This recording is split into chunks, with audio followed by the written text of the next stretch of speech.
बाबा ऐसे एक एक को एक एक साथी दे करके सिखाते थे, परफेक्ट बनाते थे बाबा। इसलिए बाबा को तो अनपढ़ बच्चे बहुत प्यारे थे, गरीब बच्चे बहुत प्यारे थे। गरीबों को बाबा हर साल कंबल देते थे।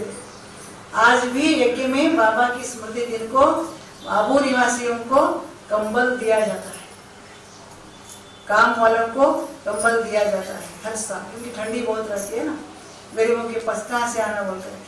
ऐसे बाबा की कई ऐसी जो धारणाएं यज्ञ में अभी तक भी ये चला आ रहा है। जैसे जयंती बहन जी को बोले कि जयंती तुम तो विदेश की सेवा में तुमको भेजने वाला है, इसलिए तुमको पढ़ाई पर ध्यान देना पड़ेगा। तो उनको तो विदेश जाऊंगी सेवा करूंगी ऐसा तो आज देखो हमारे विद्यालय की वो सह मुख्य प्रशासिका पता है, अभी मोहिनी दीदी और जयंती दीदी दोनों सह मुख्य प्रशासिका अपनी इस विद्यालय की। तो बाबा तो उस समय इन आत्माओं को पहचाना था। तो इसीलिए हम सभी बच्चे जो भी है, भगवान ने हमको पहचान लिया। ये दशा हमारे द्वारा बाबा को विश्व परिवर्तन का कार्य, विश्व कल्याण का कार्य करके लेना है। इतने 550 600 करोड़ आत्माओं में से हमको भगवान ने क्यों चुना, भगवान ने मुझे पसंद क्यों किया पसंद? क्योंकि हम उनके काम में आए हुए आत्माएं हैं, इसलिए कभी अपने को साधारण नहीं समझना।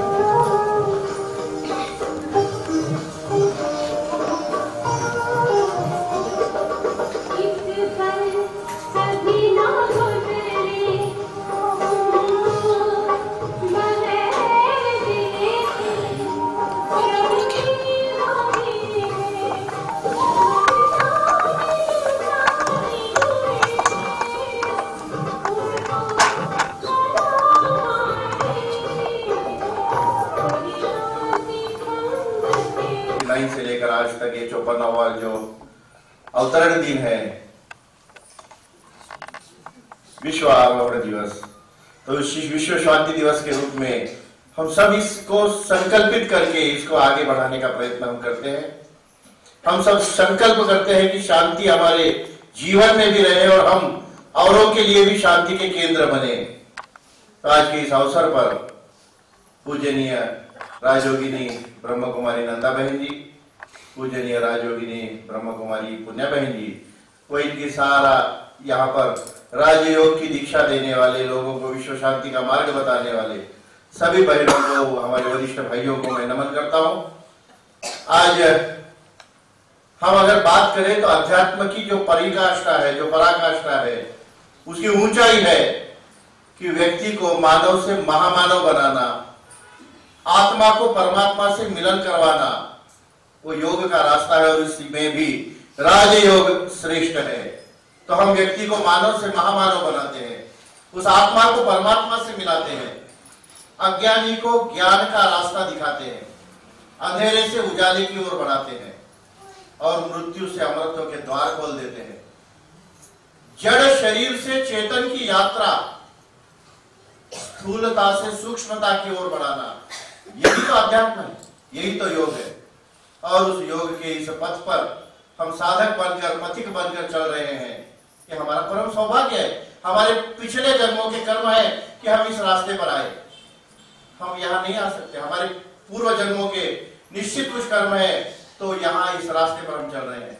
और ईश्वर ने भी हमको जब मानव का चोला दिया है, ये मनुष्य शरीर दिया है, तो उस परमात्मा की अमूल्य सौगात है, उसकी हमें बहुत बड़ी ये भेंट है कि हमको मानव चोला दिया है। तो इस मानव चोला का सही उपयोग, इसका गंतव्य क्या होना चाहिए, ये राजयोग हमको सिखाता है। यही है योग, इसी पथ पर चलना है।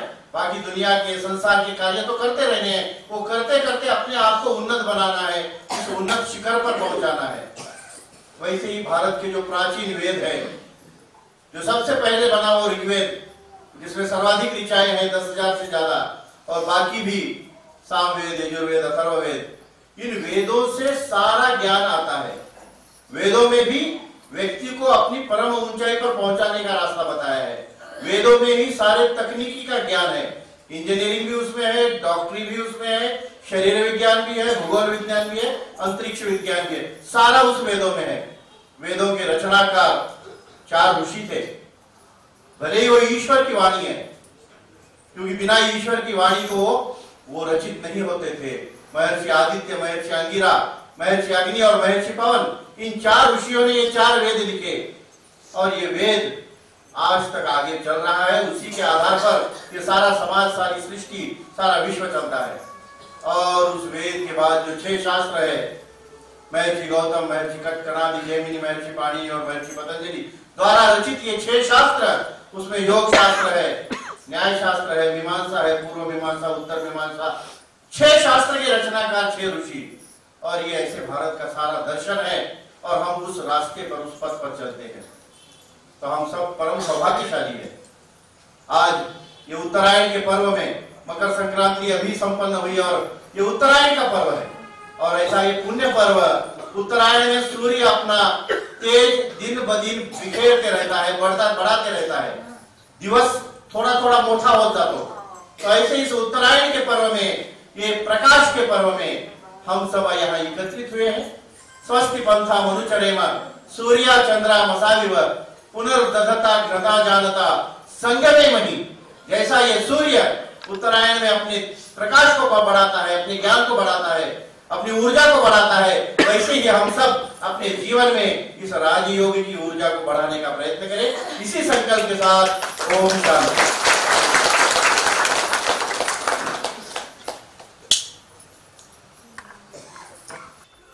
जब साकार में बाबा हजारों लोगों में जाते थे तो भी विशेष लगते थे। तो सारे कल्प में ही ब्रह्मा बाबा विशेष है, क्योंकि आदि रतन है, आदि से पाठ करते आते हैं, फिर बाद में बाबा भी उनके तन में आते हैं। तो पहले भी जीवन उनका सात्विक था, और बाबा आने के बाद और 4 चांद उनके जीवन में लग गए, और कम समय में बाबा को पहचान करके स्वयं संपन्न बन करके अनेकों को आप समान बनाया। किसी को ये संकल्प नहीं चला बाबा गया तो यज्ञ कैसे चलेगा, लेकिन बाबा ने पहले ही जान लिया था, इसलिए बाबा ने दादी को आप समान बनाया। जो दादी में हम बाबा को देखते थे, साकार बाबा को, अव्यक्त बाबा को तो हम गुलजार दादी में देखते हैं, लेकिन साकार बाबा को हम दादी में देखते थे। दादी के द्वारा भी ये अनुभव होता था। तो जो भी जाते हैं, बाबा जाने के बाद फास्ट गति से सेवा हो गई। इस यज्ञ को डबल इंजन लग गया।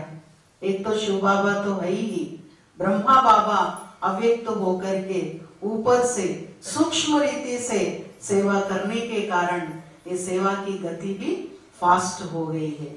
इसलिए ब्रह्मा बाबा की स्मृति के निमित्त विश्व शांति दिवस केवल साल में एक बार ही नहीं मनाते, 1 महीना ही नहीं होता है, बल्कि हर महीने में, मास में तीसरा रविवार इंटरनेशनल मेडिटेशन डे होता है। वो है ही विश्व शांति दिन। तो वो जिन्होंने जन्म दिया बाबा को, वो कितने भाग्यशाली है कि ऐसे महापुरुष जो ब्रह्मा बाबा, जिनके तन में जो ऐसे हर आत्मा को पुरुषोत्तम बनाने वाला भगवान अवतरित होकर के इनके द्वारा हर कार्य कराया, हर बात में संपन्न बना। इसलिए कहते हैं कि 16 कला से संपन्न, संपूर्ण। तो ऐसे बाबा, ब्रह्मा बाबा साकार में होते हुए भी थे। साकार बाबा के सामने कोई शत्रु भी आता था, शत्रुता रख करके, लेकिन बाबा की दृष्टि से, बाबा के आत्मिक स्नेह की दृष्टि से वह आत्मा भी, शत्रु भी मित्र होता था। उनके हाथ में के हथियार या गन जो भी होता था वो सब कैसे गिर जाता था, पता नहीं पड़ता था। तो बाबा की दृष्टि ऐसी थी। तो हम सभी को भी अपने अंदर दृष्टि को इतना अच्छा बनाए, शीतल बनाए, श्रेष्ठ बनाए, ताकि हमारी दृष्टि के द्वारा भी अभी लोगों को अनुभव हो। क्योंकि बाबा ने कहा वर्तमान समय के अनुसार ये उड़ने का समय है, चलने का समय नहीं है, करने का समय नहीं है, लेकिन हर बात में उड़ना है। तो उड़ना है तो हर बात की अनुभूति करना है। जैसे कमेंट्री द्वारा योग करते हैं तो वो योग अच्छा लगता, क्योंकि बुद्धि को काम मिलता है और वो शब्द मिलता रहता है, तो उस शब्द में हम खोते रहते हैं। वही हम स्वयं मनन नहीं करते हैं। अगर वही हम स्वयं मनन करते हैं तो उस पॉइंट के हम स्वरूप बन जाते हैं। तो वही तो बाबा हमारे द्वारा पुरुषार्थ कराता है। तो हमारे द्वारा अनुभव होना है तो उस पॉइंट का स्वरूप होना चाहिए, तब ब्रह्मा बाबा के गुण अपने जीवन के अंदर दिखाई देगा। जैसे अभी वर्तमान समय हम दादियों के अंदर देखते हैं। तो ऐसे थे ब्रह्मा बाबा, पिता श्री ब्रह्मा। उसकी महिमा दिन रात करेंगे तो भी पूर्ण नहीं होता है। ऐसे बाप समान ब्रह्मा बाबा बन करके वतन में हम सब बच्चों की फरिश्ता बन करके कब आएंगे, इस इंतजार में बाबा बैठे हैं। ओम शांति।